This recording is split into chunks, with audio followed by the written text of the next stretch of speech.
Iran और America के बीच तनाव खत्म होने का नाम नहीं ले रहा। इस बीच सीज फायर खत्म होने की तारीख भी नज़दीक आ रही है। पिछले 24 घंटे में कई सारे बड़े घटनाक्रम सामने आए हैं जिन्हें लेकर हलचल तेज हो गई है। जैसे कि ईरान के एक सांसद ने कह दिया है कि पाकिस्तान मध्यस्थ बनने के काबिल ही नहीं है। उन्होंने कहा है कि पाकिस्तान खुले तौर पर ना तो ट्रंप की आलोचना कर रहा है, ना अमेरिका के खिलाफ कुछ भी बोल रहा है, तो हम उस पर कैसे भरोसा कर सकते हैं। इसके साथ ही एक और बड़ा बयान सामने आया है अमेरिका से। अमेरिकी राष्ट्रपति ट्रंप ने कहा है रविवार को, उन्होंने कहा, चेतावनी दी है ईरान को कि उनके पास अब ज्यादा वक्त नहीं बचा है। अगर उन्होंने हमारी शर्तें नहीं मानी तो उनकी तेल की पाइपलाइन में ब्लास्ट हो सकता है, ऐसा ट्रंप का कहना है। ट्रंप आए दिन धमकी देते हुए आ रहे हैं ईरान को। और तीसरा बड़ा अपडेट यह है कि ईरान के मुद्दे पर ट्रंप आज एक बड़ी बैठक करने वाले हैं। इस बैठक में इस पर भी विचार हो सकता है कि क्या अमेरिका को फिर से ईरान पर बमबारी करनी चाहिए या नहीं।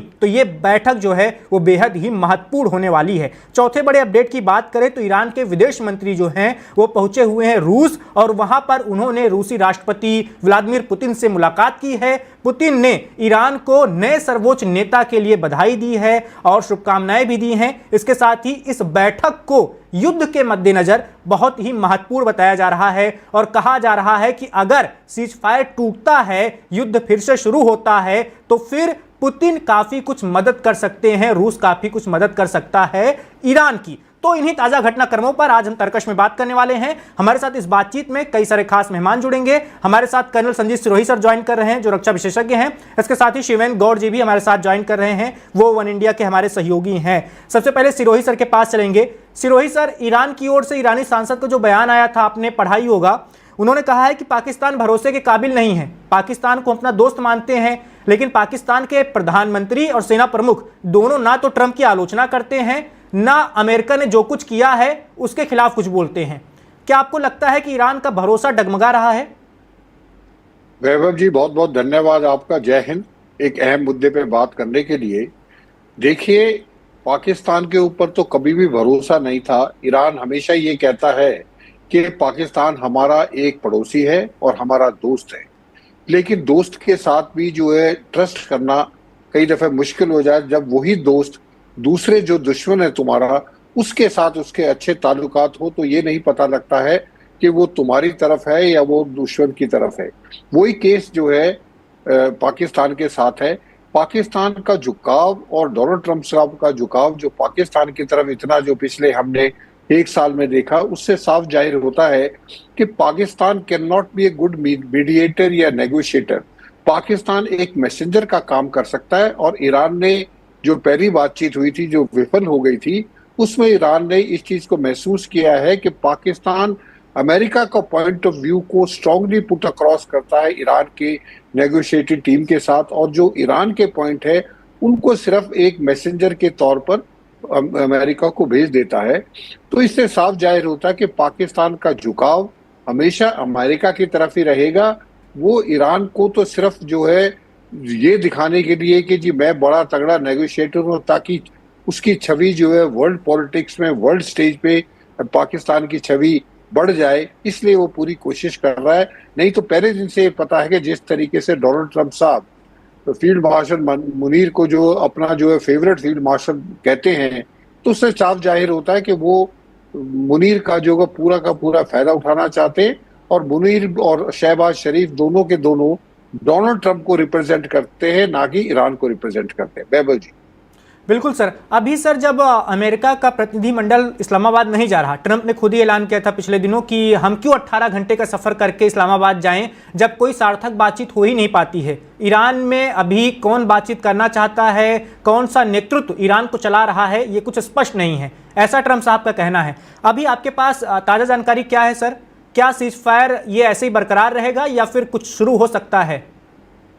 देखिए, सीज फायर बरकरार रहेगा, इसमें कोई दो राय नहीं है। डोनाल्ड ट्रंप साहब अब मुझे नहीं लगता कि दोबारा इतनी हिम्मत जुटाएंगे कि दोबारा जो है बमबारी शुरू करे, क्योंकि दोबारा अगर बमबारी शुरू कर दी तो उसके बाद जो स्टेज तक जहां तक भी पहुंचे हैं, चाहे नेगोशिएशन नहीं कामयाब हो रही, लेकिन एटलीस्ट जो है टेम्परेरी सही एक सीज फायर है, तो दोनों देशों के लिए ये अच्छी बात है कि अभी सीज फायर बरकरार रखा हुआ है।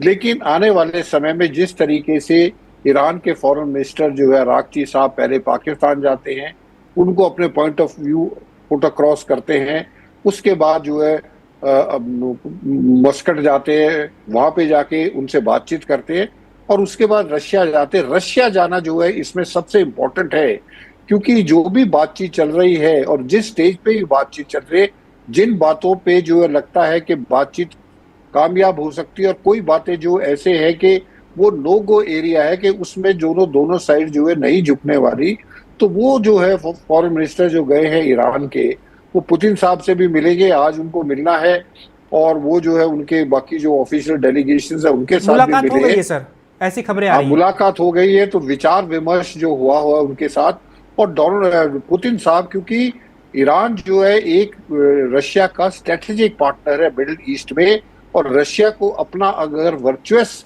मिडिल ईस्ट में बरकरार रखना है तो उसको जो है ईरान को सपोर्ट करना पड़ेगा। तो अरागची साहब अब गए हैं, उन्होंने अपने पॉइंट ऑफ व्यू रखे हैं, अमेरिका के पॉइंट ऑफ व्यू रखे हैं, फिर उनसे सलाह की या उनसे गाइडेंस ली जाए ले ली होगी कि आने वाले समय में हम किन बातों पे कॉम्प्रोमाइज कर सकते हैं, किन पे हमको करना चाहिए, किन को हमने रेड लाइन घोषित करना है, और अगर ये दोबारा लड़ाई शुरू होती है तो रशिया किस तरीके से ईरान की मदद करने वाला है। तो ये जो ट्रिप रशिया का गया है ये बहुत इंपॉर्टेंट है, और इसी के ऊपर आगे जो आने वाला समय है, चाहे वो बातचीत हो चाहे वो लड़ाई हो, वो पुतिन साहब ने जो है एक डायरेक्शन उनको जो है दे दिया गया है। वैभव जी। बिल्कुल, शिवेन जी के पास चलते हैं। शिवेन जी, आपके पास क्या अपडेट है? और अभी जो जैसा कि कर्नल संजीव सिरोही सर ने बताया, अरागची का दौरा जो हुआ है रूस का, उस दौरे की क्या अहमियत आपको नजर आ रही है? बिल्कुल, जिस तरह पहले ही कर्नल संजीव जी ने जो कहा वो बिल्कुल सही बात है। रूस का जो दौरा है वो बहुत महत्वपूर्ण है। साथ साथ कहीं ना कहीं मैं मानता हूँ इसको ये प्रेशर टैक्टिक्स है। हालांकि कर्नल सोई साहब इसको बेहतर बता पाएंगे।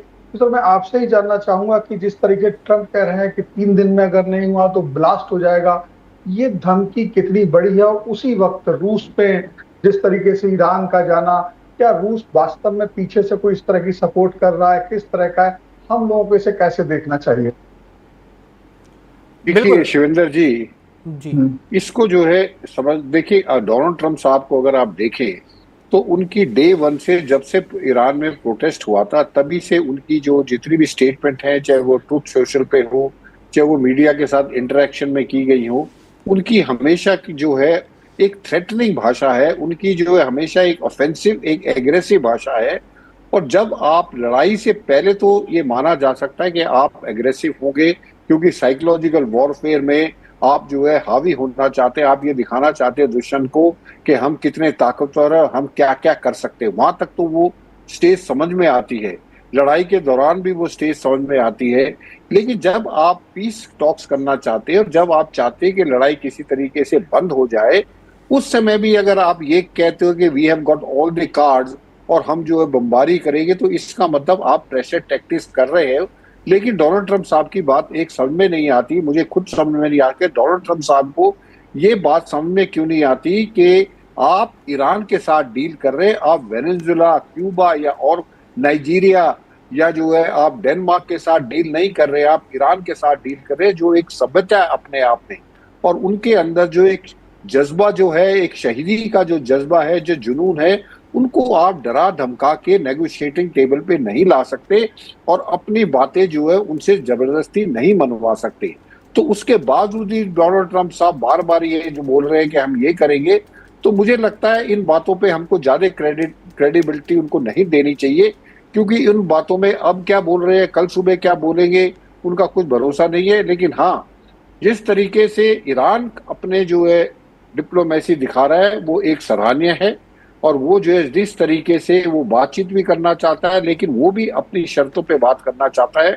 तो जब तक दोनों पार्टी कहीं ना कहीं मिडिल ग्राउंड तय नहीं करेंगी, तब तक ये जो है टैक्टिक्स जो है डोनाल्ड ट्रंप साहब की नहीं चलने वाली, खास तौर पर ईरान के साथ। जी शिवेंद्र जी। बिल्कुल, मैं एक चीज समझना चाहता हूँ आपसे और बेहतर तरीके से। जिस तरह ईरान के विदेश मंत्री फ्रांस से बात करते, अभी तक क्या था, जिस तरह से अमेरिका का दबाव था और ईरान अलग थलग पड़ा हुआ था, लेकिन अब उसने जिस तरह से हॉर्मुज स्ट्रेट पर जिस तरह से दबाव डाला, मुझे लगा है दुनिया को एक लड़ने की अलग तरह की तकनीक है, लड़ाई से हटके एक उसने रणनीतिक तरीका अपनाया और उससे दुनिया को काफी फर्क पड़ा। तो इसके बाद में क्या लगता है, ईरान की स्वीकारता करने में ट्रंप का दबाव उतना काम नहीं आ रहा है। फ्रांस भी बात कर रहा है, दूसरे देश भी बात कर रहे हैं।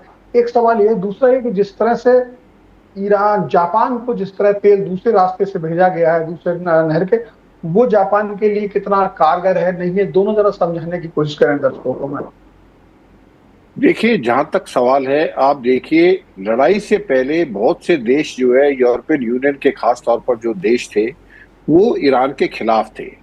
लेकिन जिस तरीके से ईरान के ऊपर जो है, कहते हैं प्री एम्प्टिव स्ट्राइक थी, प्री एम्प्टिव थी ही नहीं, क्योंकि ईरान तो बातचीत कर रहा था। 3 राउंड ऑफ टॉक्स उसने बातचीत कर ली थी। जो ओमान के जो फॉरेन मिनिस्टर थे, वो जेडी वान से बात करने के लिए अमेरिका पहुंच गए थे। और ये लग रहा था कि, और अरागची ने अपनी खुद स्टेटमेंट दी है कि हम डील के बहुत करीब थे, और जो है यूरेनियम, जो एनरिच्ड यूरेनियम है, उसके लिए भी बातचीत चल रही थी कि हम, हो सकता है कि ये यूरेनियम जो है अमेरिका को दे दे। तो ईरान ने अपनी तरफ से जितने वो मिडिल ग्राउंड तय कर सकते थे, उन्हें तय कर लिया। और जब ये लगने लगा बेंजामिन नेतन्याहू को कि शायद ये जो कामयाब हो जाएंगी ये टॉक्स, उन्होंने जो है डोनाल्ड ट्रंप साहब को मैनिपुलेट करके, और डोनाल्ड ट्रंप साहब को मैनिपुलेट करना इतना आसान काम, इतना मुश्किल काम नहीं है। उनकी ईगो को आप मसाज करो, आप उनसे जो मर्जी करा लो। तो ये अमेरिका की लड़ाई तो कभी भी नहीं थी, लेकिन अमेरिका को बेंजामिन नेतन्याहू ने अपने जो है चाणक्य नीति से उनको इन्वॉल्व कर लिया। और उनको इन्वॉल्व करने के बाद जो जिस तरीके से बमबारी वहां पे की गई, जिस तरीके से स्कूलों में बच्चों को मारा गया, उन चीजों से पूरी दुनिया में इस चीज का, अमेरिका का जो एक बहुत बुरा इंप्रेशन पड़ा है। और दूसरा जो कारण है कि स्टेट ऑफ हॉर्मुज का तो झगड़ा था ही नहीं। लड़ाई जब जो भी बातचीत चल रही थी, उसमें स्टेट ऑफ हॉर्मुज का तो था ही नहीं।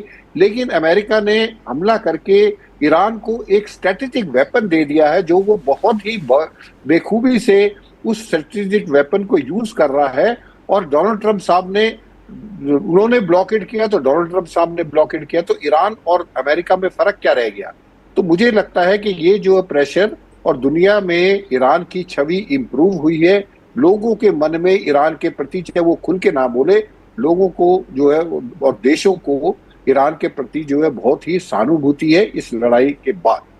अभी जो उसका दूसरा सवाल था, वो मेरे को समझ में नहीं आया। शिवेंद्र जी, आई रिक्वेस्ट यू, अगर आप उसको रिपीट कर दे प्लीज।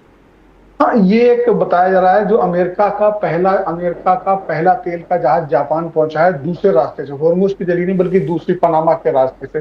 तो उस रास्ते से जहाज तेल का जो पहुंचा है, क्या वो, उसकी कीमत या क्या, कितना लाभदायक है जापान के लिए, या ये फौरी व्यवस्था है?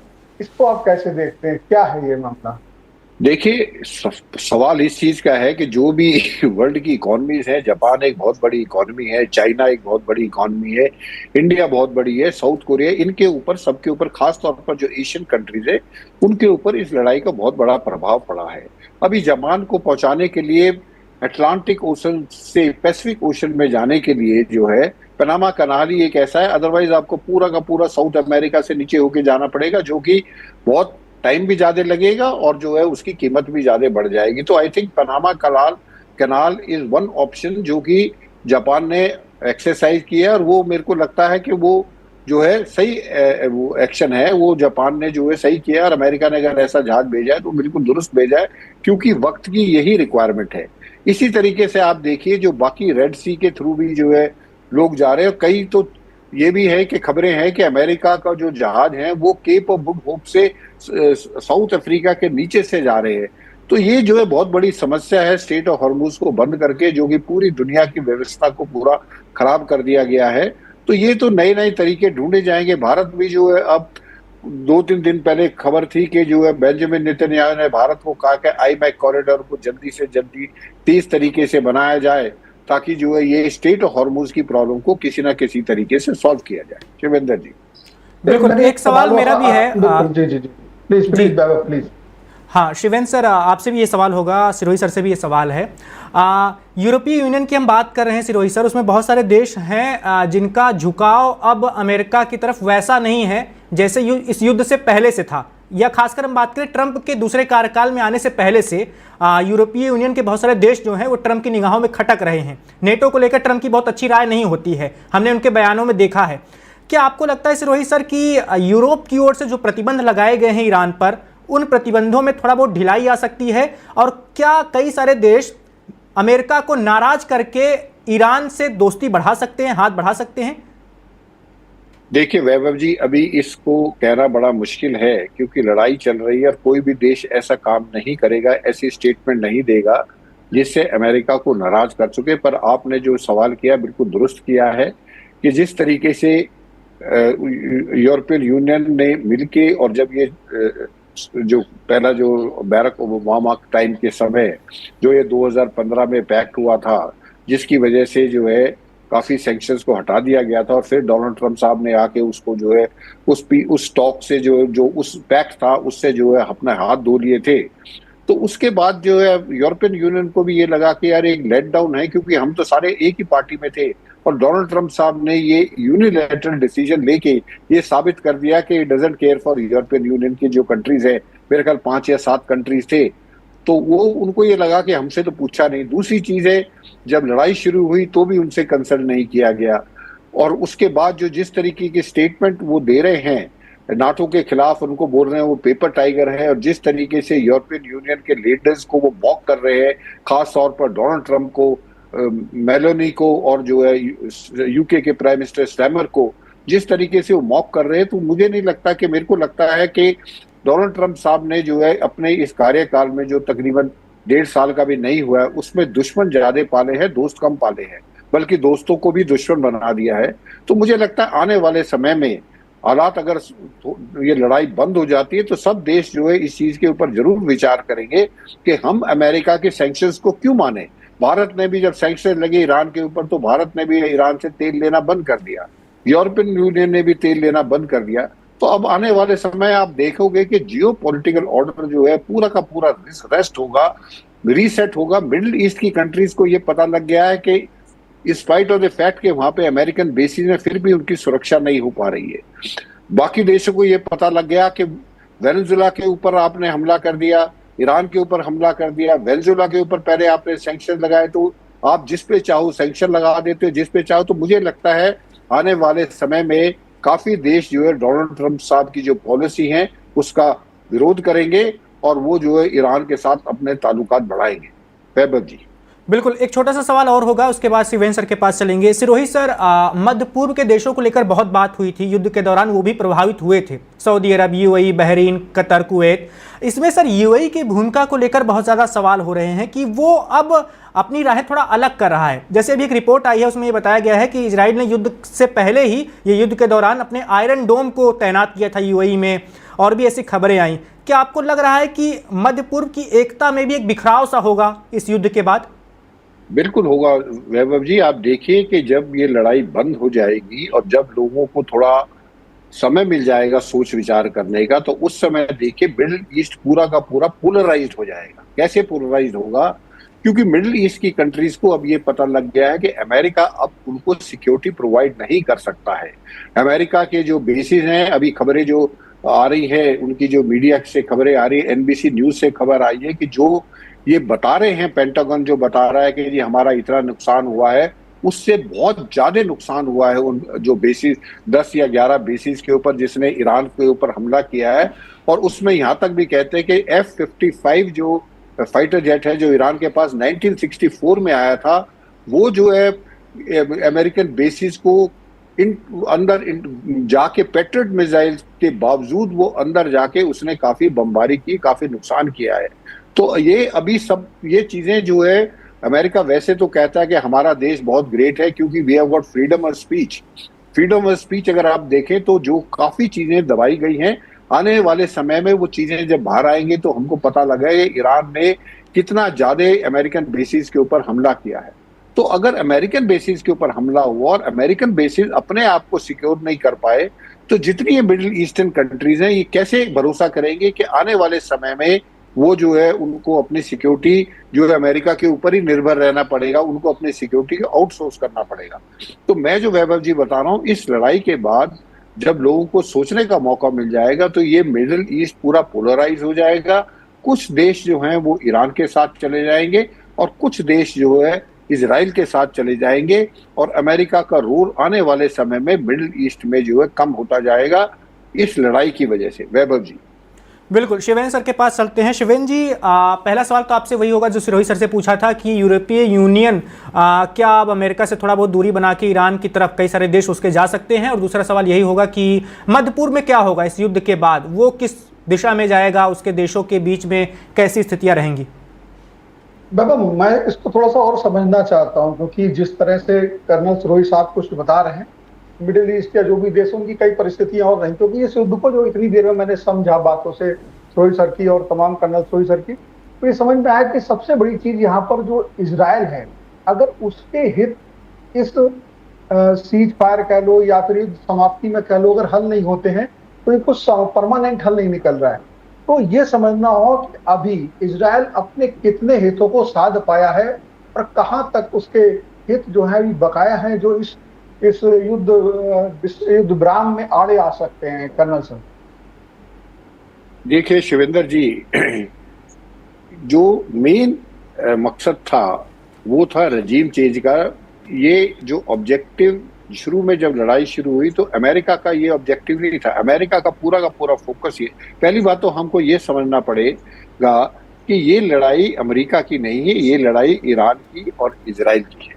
अमेरिका का कोई लेना देना नहीं, अमेरिका को बॉर्डर नहीं लगता, अमेरिका को कोई फर्क नहीं पड़ता न्यूक्लियर बॉम्ब वो बनाता है कि नहीं बनाता, अमेरिका को कोई फर्क नहीं पड़ता कि वो मिसाइल कितनी बनाता है, उसके प्रॉक्सीज अमेरिका को कोई तंग नहीं करते। वो अगर तंग करते हैं, चाहे वो हिजबुल्ला है, चाहे हमास है, चाहे हाउतीज हैं, वो इजराइल को तंग करते हैं। तो एक्चुअली देखा जाए तो इजराइल और ईरान की लड़ाई है। और ये जो बातचीत हो रही है, अगर इसमें इजराइल शामिल नहीं होता तो जो आप कह रहे हो बिल्कुल दुरुस्त है, इन पीस टॉक्स का कोई मतलब नहीं रह जाता है। क्योंकि ये हो सकता है 1 साल 2 साल 4 साल शांति रहे और उसके बाद जो है दोबारा, क्योंकि जो मेन मुद्दा है वो तो वहीं का वहीं टिका हुआ है। और मेन मुद्दा क्या है?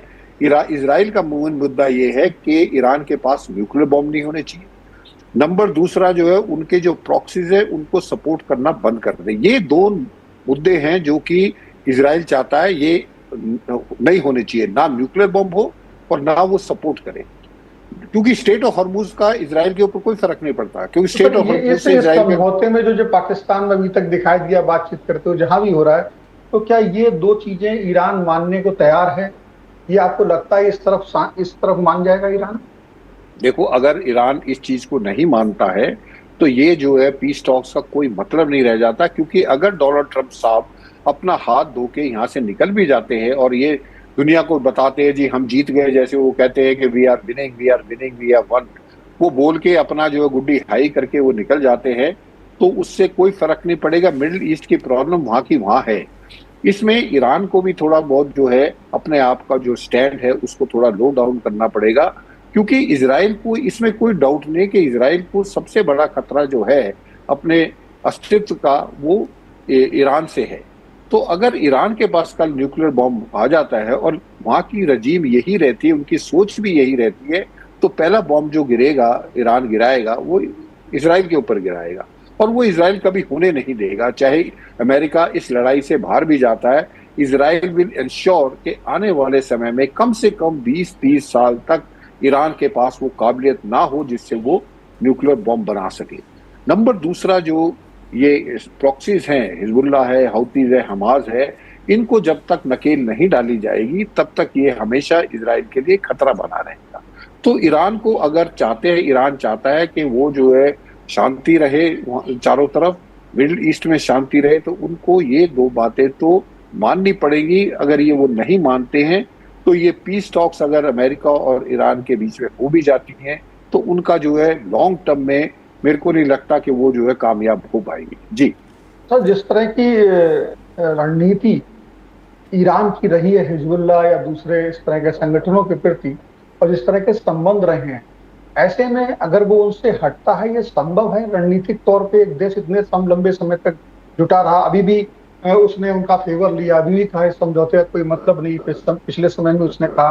तो ये कई चीजें ऐसी हुई हैं कि मुझे अपना जो कुछ मैं समझता हूँ जितनी उतने ज्ञान के अनुसार मुझे लगता नहीं है कि वो इस खासतौर से परमाणु वाले मामले पे कुछ टाला मटोल कर भी दे, मौका भी दे दे देशों को, भाई देख लो मेरे पास नहीं है।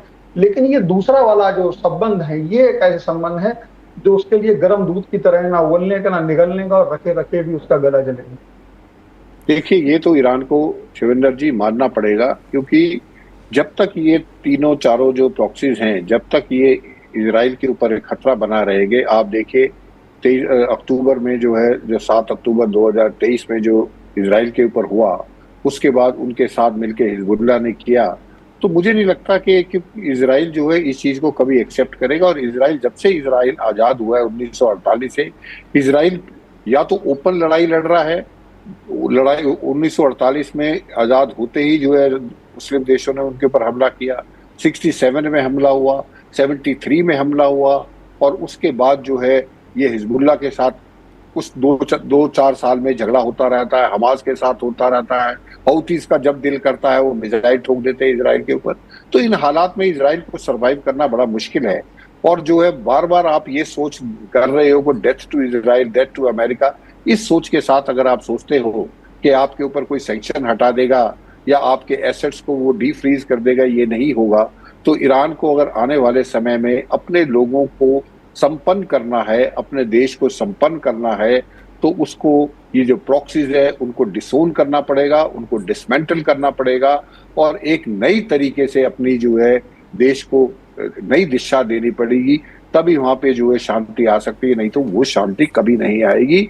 और ये युद्ध जो है इसी तरीके से चलता रहे। तो अभी तक का जो पीस टॉक्स है उसमें ईरान के कदम आपको लग रहे हैं इस तरफ करने वाले? मुझे तो कई बार ऐसा लगता है कि नहीं, वो इस तरफ पूरी तरीके से इस फेवर में नहीं है। बिल्कुल फेवर में आएगा। आप देखिए, उनकी रिक्वायरमेंट ये है, 2 रिक्वायरमेंट अगर जो है अमेरिका उनकी पूरी करवा देता है। पहली रिक्वायरमेंट ये है, state of Hormuz naval blockade हटाओ, और स्टेट ऑफ हॉर्मुज, तो उसके बाद जो है ईरान के ऊपर ये परमानेंट गारंटी दी जाए कि ईरान के ऊपर आगे से हमला नहीं होगा। तो ईरान भी जो है स्टेट ऑफ हॉर्मुज को पहले की तरह कर देगा, क्योंकि स्टेट ऑफ हॉर्मुज तो इस लड़ाई की देन है, उससे पहले तो कभी प्रॉब्लम नहीं थी। एक तो नंबर 1 ये है, और नंबर दूसरा जो उसके एसेट्स आपने फ्रीज करे हुए हैं, उन एसेट्स को आप डीफ्रीज करो। और तीसरा जो है, जो उनके ऊपर सैंक्शन लगाए गए हैं, जिसकी वजह से ईरान में जो इतनी भुखमरी, इतनी बेरोजगारी, इतना इन्फ्लेशन है, वो किसी तरीके से, अगर वहां पे इकोनॉमी तरक्की करेगी, लोग वहां पे संपन्न होंगे, तो आप देखेंगे कि ईरान जो है, जो ये मैं बोल रहा हूँ, ये चीजें ईरान मान जाएगा। लेकिन वो उनकी शर्त ये कि आप हमारे इसको स्टेट ऑफ हॉर्मुज को आप नेवल ब्लॉकेड हटाओ और हमारे एसेट्स को जो डीफ्रीज करो। तो अगर अमेरिका ये 2 चीजें कर दे, जो कि अमेरिका के लिए कोई मुश्किल काम नहीं है, तो उसको भी लगेगा कि यस, हम, वो भी अपनी पब्लिक को बता पाएगा कि हमने इस लड़ाई में या इन टॉक्स में हमने ये हासिल किया। और बाकी ये जो हिजबुल्लाह है, हमास है, हौती है, इनको डिसोन करने में क्या प्रॉब्लम है? आप डिसोन कर दो। अगर आपने उनको खड़ा किया है तो आप उनको बिठा भी सकते हो। तो मुझे नहीं लगता कि ये चीजें जो है इतनी मुश्किल है ईरान के लिए। जिस स्थिति में ईरान है, ईरान बेशक, ईरान भी अपना स्टैंड दिखा रहा हो कि वी आर वेरी स्ट्रॉन्ग, लेकिन ईरान की हालत पहले खराब थी और अब तो उसकी बहुत ज्यादा खराब हो गई है। वहां के लोगों को जो है आने वाले समय में खाना भी नहीं मिलेगा, क्योंकि चारों तरफ तो ब्लॉकेट लगा हुआ है। कहाँ से उनके पास सब कुछ आना जाना? तेल चाइना को देते थे, वो भी बंद हो गया, तो इकोनॉमी चलेगी कैसे? ये जो ब्लॉक करने की रणनीति ट्रम्प की, ये कामयाब हुई? बिल्कुल नहीं कामयाब हुई। आपने क्या हासिल किया? आपने क्या हासिल किया? आपने तो बल्कि जो प्रॉब्लम थी उसको और एग्रीवेट कर दिया। ईरान ने जो स्टेट ऑफ हॉर्मुज को ब्लॉक किया था, आपने भी ब्लॉक कर दिया। तो जो थोड़े बहुत जो जहाज वहां से निकल रहे थे, जो भारत के भी कई जहाज निकले। ईरान पे दबाव बनाने की दृष्टि से देख रहा हूं सर, ईरान पे दबाव बनाने में काम है। ईरान पे मैं पहले ही आपको बोला, ईरान के ऊपर आप दबाव नहीं बना सकते। ईरान को आप प्यार से, अच्छे तरीके से, अपनी तरफ से कुछ पहल करके आप डीफ्रीज कर दो उनके एसेट्स को। उन्हीं के तो एसेट्स है ना, क्या दिक्कत है? आपने मेरे को पैसे दे रखे 10,000 रुपए, मैं 10,000 रुपए आपके नहीं देता, तो आप जो है नाराज रहेंगे। आपकी शर्त है कि मेरे पहले 10,000 दो, मैं बात करूंगा। तो मेरे को क्या प्रॉब्लम? पैसे आपके, मैं आपको दे दूं तो आप टेबल पे बैठ जाओगे। तो ये चीजें ना ईरान के लिए मुश्किल है, ना अमेरिका के लिए मुश्किल है, लेकिन दोनों का जो अड़ियल रवैया है, क्योंकि दोनों दुनिया के सामने ये दिखाना चाहते कि वी आर द विनर। तो इस केस में जो है इस चीज का कोई समाधान नहीं निकल सकता, चाहे पाकिस्तान कितनी भी कोशिश करे। जी बिल्कुल, इजराइल से जुड़े सवालों पर आते हैं सिरोही सर, आपको क्या लगता है इस युद्ध के बाद अमेरिका और इजराइल का जो संबंध रहा है, एक ऐतिहासिक संबंध, एक अटूट संबंध, उसमें भी थोड़ा बहुत दरार आएगी? क्योंकि इस युद्ध से पहले ही ये कहा जा रहा था कि अमेरिका युद्ध नहीं लड़ना चाहता। नेतन्याहू बार बार व्हाइट हाउस जाकर दबाव बना रहे हैं ट्रंप के ऊपर, ट्रंप की टीम के ऊपर, और इस युद्ध में अगर अमेरिका को मनचाहा परिणाम नहीं मिला तो क्या आपको लगता है कि जो आगे आने वाले रिश्ते हैं उसमें थोड़ा बहुत दरार आ सकती है अमेरिका और इजराइल के? और दूसरा सवाल इजराइल को लेकर मेरा सर ये भी होगा कि कई बार इजराइल को लेकर मध्य पूर्व में कहा जाता है कि ग्रेटर इजराइल बनाना है, एक अखंड इजराइल जैसा कुछ नाम दिया जाता है, ऐसा आपको क्या लगता है सच में वो अपने इस सपने पर काम कर रहा है? देखिए, ये जो आइडिया था, ये डोनाल्ड ट्रंप साहब ने, अगर आपको याद हो, डोनाल्ड ट्रंप साहब ने इलेक्शन के कैंपेन में ये जो आइडिया लाया था ग्रेटर इजराइल का, वो डोनाल्ड ट्रंप साहब की तरफ से आया था और वो बेंजामिन नेतन्याहू ने उसको जो है कैपिटलाइज कर लिया और उसके बाद बोला कि हाँ जो है ग्रेटर जो है इजराइल होगा। ग्रेटर इजराइल कोई नहीं बनने देगा, ठीक है, कोशिश करेंगे। आप लेबनान का जो है लिटानी रिवर तक आप कब्जा कर लीजिए, आप जो है सऊदी अरेबिया में कब्जा कर लीजिए, तो उससे ग्रेटर तो बनेगा नहीं, वो तो कभी ना कभी आपको छोड़ना पड़ेगा। पहले जैसे आपने 67 में कब्जा किया था इजिप्ट के सिनाई डेजर्ट के ऊपर, वो भी आपको छोड़ना पड़ा। तो आज के जमाने में कोई कब्जा करके ज्यादा दिन उस चीज को नहीं रख सकता, नंबर 1। नंबर 2, जहां तक ताल्लुकात है इजराइल और अमेरिका का, ये ताल्लुक कोई प्रेसिडेंट से डिपेंड नहीं करता कौन प्रेसिडेंट आता। वहां की जो जू लॉबी है वो इतनी स्ट्रांग है, सारा बैंकिंग सेक्टर जो अमेरिका में है वो जूस कंट्रोल करते हैं। जितने जो बड़े बड़े जो बिजनेसमैन है वो सारे जूस हैं। अगर अमेरिका सपोर्ट नहीं करता तो वो जूस भी जो है अपना जो उनका अपना फंड बना रखा है, उस फंड में पैसे डाल के इजराइल को हमेशा सपोर्ट करते रहेंगे।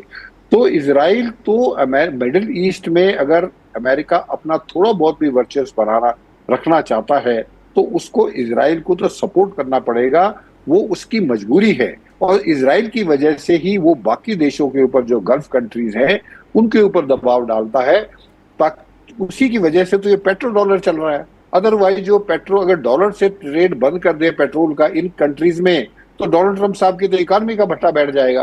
तो इजराइल को कभी अमेरिकन एडमिनिस्ट्रेशन कभी जो है कभी इनके रिश्तों में खटाव नहीं आई।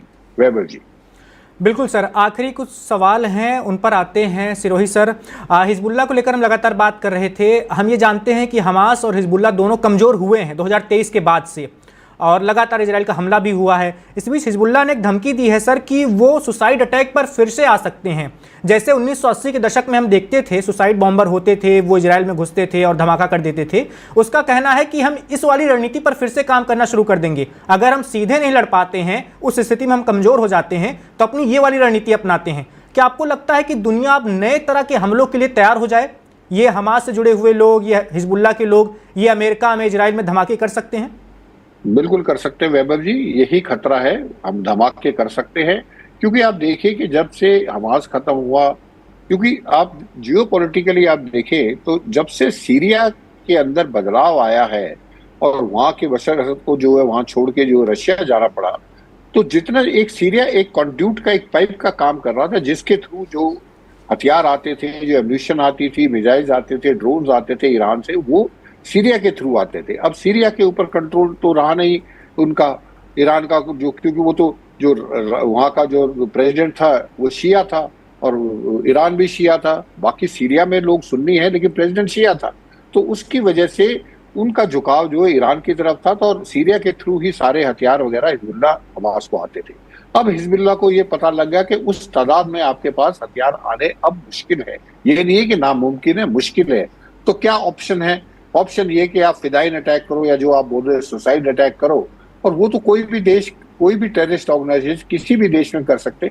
हमारे देश में भी फिदाइन अटैक हुए थे, पार्लियामेंट में अटैक हुआ, पहलगाम में अटैक हुआ, तो वो तो सुसाइड बॉम्बिंग तो या कुछ भी चीजें, तो अभी लाल किले में जो है इसी साल या पिछले साल लाल किले के सामने कार के अंदर ब्लास्ट हुआ, तो वो चीजें तो होती रहेंगी, इसमें कोई नहीं है। तो रणनीति तो अगर जो है ईरान इनको सपोर्ट करता रहेगा तो वो रणनीति भी अपनी हिसाब से उसी हिसाब से जो है चेंज करते रहेंगे। वैभव जी। बिल्कुल, शिवेन सर के पास चलते हैं। शिवेन सर, आपको कुछ जोड़ना है इस बातचीत में? मुझे अब एक आखिरी सवाल है जो पूरे भारतीयों के मन में है, और वो इसलिए होता है, काफी बात होती है, उसका पॉलिटिकल असर भी देश में पड़ता है। हालांकि कर्नल सोई सर क्या पॉलिटिकल बताएंगे नहीं बताएंगे, लेकिन मैं पूरा इतना जरूर समझना चाहता हूँ। ये जो पीस टॉक थी, इसमें पाकिस्तान ने भाग लिया, पाकिस्तान ने भूमिका रही, काफी असफल, सफलता अलग बात है।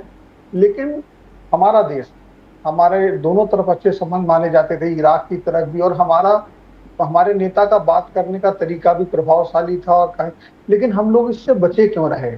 ये क्या रणनीति हो सकती है? या देखिए, हम या हमें हमें अप्रोच नहीं किया गया? नहीं शिवेंद्र जी, आप अगर देखेंगे तो जगह जगह से जब यूक्रेन और रशिया की लड़ाई हो रही थी, तब भी कई वर्ल्ड लीडर्स ने कहा कि अगर मोदी जी पहल करे तो ये लड़ाई को रुकवा सकते हैं। मोदी जी ने जो है यूक्रेन में भी विजिट किया, रशिया में भी विजिट किया, रशियन प्रेसिडेंट को उस समय ये कह के आए कि ये लड़ाई का दौर नहीं है। तो हमारी जो पॉलिसी अगर आप देखेंगे तो हमारी पॉलिसी ये हमेशा रही है कि अगर किस दो देशों में अगर आपस में मतभेद है या लड़ाई है, तो वो देश हमेशा बैठ के बायलैटरल जो है बातचीत करे, ना कि किसी और की उसमें मध्यस्थता हो। और ये हमने अच्छी तरीके से देखा है कि 1965 की जब लड़ाई हुई थी, ताशकंद डिक्लेरेशन हुआ था, तब जो है रशिया ने मध्यस्थता करी थी। लेकिन 1971 में हमने किसी से मध्यस्थता नहीं कराई, हमने जो है पाकिस्तान के साथ जो है डायरेक्ट बातचीत की, और फिर उसी के तहत शिमला एग्रीमेंट हुआ, और उसमें ये एग्री हुआ पाकिस्तान के साथ कि हमारे जितने भी मतभेद है वो बायलैटरल है।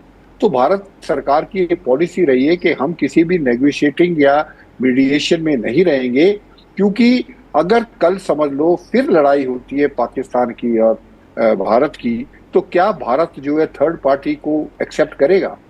तो उस समय अगर भारत अब जो है थर्ड पार्टी बन के जाएगा, तो उस समय भारत कैसे मना करेगा कि जी हमें थर्ड पार्टी नहीं चाहिए, हम तो बायलैटरल करेंगे? तो लोग पूछेंगे जी फिर आप क्यों गए थे नेगोशिएटिंग के लिए? तो ये हमारा जो हमारे फॉरेन मिनिस्टर ने जो बिल्कुल जवाब दिया, मेरा ख्याल लोगों ने कहा है कि डिप्लोमेटिक लैंग्वेज नहीं है, लेकिन जो उन्होंने वर्ड इस्तेमाल किया कि हम दलाल नहीं हैं, मुझे लगता है उससे जो है साफ जाहिर होता है कि हम ये काम नहीं करते हैं। क्योंकि जब आप नेगोशिएटिंग करते हैं तो आपको पूरा का पूरा यूनिट, आपको जो है पूरा न्यूट्रल रहना पड़ता है। और दलाली उसको कहते हैं जब किसी और के फायदे के लिए आप नेगोशिएशन करते, जो कि पाकिस्तान कर रहा है। तो जो भारत सरकार ने डिसीजन लिया है, ये नहीं है कि भारत सरकार को, ऑपोजिशन वाले तो शोर मचा रहे हैं कि जी भारत को तो पूछा है नहीं, पाकिस्तान आगे निकल गया। पाकिस्तान चीज क्या? पाकिस्तान एक पोस्टमैन का काम कर रहे हैं, इधर का मैसेज उधर देना, उधर का मैसेज देना। कोई पाकिस्तान कोई डिप्लोमेसी नहीं कर रहा है, कोई नेगोशिएशन नहीं कर रहा है, क्योंकि उसकी क्रेडिबिलिटी नहीं है। और जैसे वैभव जी ने पहला सवाल पूछा था कि जी उनके ईरान के प्रवक्ता ने ये कहा कि जो है पाकिस्तान को भरोसा नहीं किया जा सकता, दैट इज द रीजन। तो इसलिए भारत सरकार ने जो निर्णय लिया है वो बिल्कुल दुरुस्त है, और हमको इसके ऊपर टिके रहना चाहिए। हमको ईरान से भी अच्छे ताल्लुकात रखने चाहिए, हमारे इजराइल के साथ बहुत अच्छे ताल्लुकात है, और अमेरिका के साथ भी ठीक है, सिवाय डोनाल्ड ट्रंप साहब को जो बीच बीच में जो है बकवास करते रहते हैं, जैसे हेल होल बोल दिया, ये बोल दिया, तो उनके लिए हमको we should not take any cognizance of that. चलिए सिरोही सर, पाकिस्तान की बात कर रहे हैं, छोटा सा सवाल लेता हूं आपसे, उसके बाद इस बातचीत को खत्म करेंगे। आपके हिसाब से सर, क्या पाकिस्तान को इस मध्यस्थता कराने वाले पूरे खेल में कुछ भी हासिल नहीं हुआ? कुछ तो हासिल हुआ होगा ना सर? कुछ अभी तक तो कुछ हासिल नहीं हुआ। देखिए, पाकिस्तान एक्सपोज जरूर हुआ है, क्योंकि अब तक ईरान भी ये सोचता था कि पाकिस्तान हमारा एक पड़ोसी देश है, हमारा दोस्त है, उसने भी इस चीज को रियलाइज कर लिया कि पाकिस्तान जो है एक क्रेडिबल जो है नेगोशिएटर, मीडिएटर नहीं है। इजराइल तो कभी भी पाकिस्तान के ऊपर भरोसा नहीं करता।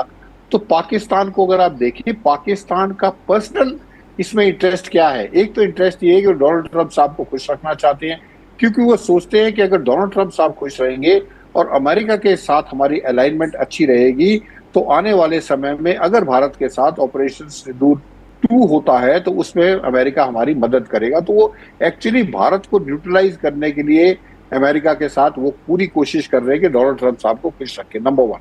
नंबर 2, जो सऊदी अरेबिया के साथ उनका डिफेंस पैक्ट हुआ था, सऊदी अरेबिया के ऊपर इतने हमले हुए, सऊदी अरेबिया ने पाकिस्तान से पूछा भी तुमने हमारे लिए क्या किया? तो पाकिस्तान ने कुछ नहीं किया। तो उस चक्कर में पाकिस्तान चाहता था कि अगर वो सऊदी अरेबिया की मदद करने जाता तो अगला जो मिसाइल जो है ईरान की जो है पाकिस्तान में गिरती। तो पाकिस्तान तो फंसा हुआ जो है चाहता है कि लड़ाई जितनी जल्दी खत्म हो जाए उतना अच्छा है, नहीं तो पाकिस्तान एक ऐसी एम्बेरसिंग सिचुएशन में होगा कि ना तो वो सऊदी अरेबिया की मदद कर पाएगा और ना ही वो ईरान की मदद कर पाएगा, और बीच में फंस जाएगा। और जो लोग बीच में दो किश्तियों पे चलते हैं, दो पैर दोनों किश्तियों पे रखते हैं, वो डूब जाते हैं। तो ये पाकिस्तान ने कुछ नहीं हासिल किया। वैभव जी।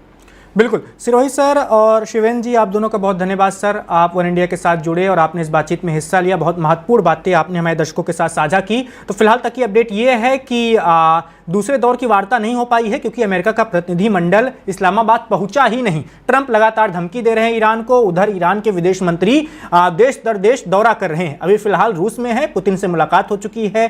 तो देखते हैं बात कैसे आगे बढ़ती है, या बात बिगड़ भी जाती है, क्या युद्ध फिर से शुरू होगा या नहीं, ये सब कुछ आने वाले कुछ दिनों में पता चल जाएगा। लेकिन तनाव बढ़ा हुआ है, दोनों देशों में से कोई भी देश झुकने को राजी नहीं है। जहां तक ईरान को लेकर कहा जा रहा था कि हो सकता है वो अमेरिका की कुछ शर्तें मान लें और वो झुकने को तैयार हो जाए, लेकिन ऐसा बिल्कुल होता हुआ दिख नहीं रहा है। ईरान ने साफ कह दिया है कि वो अमेरिका की दादागिरी अब बर्दाश्त नहीं करने वाला है। तो जो भी नई जानकारी सामने आएगी वन इंडिया पर लगातार आपको मिलती रहेगी। अभी तक की जो भी अपडेट थी हमने आपको बता ही दी, हमारे विशेषज्ञों ने आपको बताया कि अभी फिलहाल चल क्या रहा है और जो चल रहा है उसके पीछे की कहानी क्या है। तो अभी के लिए इतना ही, बहुत धन्यवाद। Subscribe to One India and never miss an update. Download the One India app now.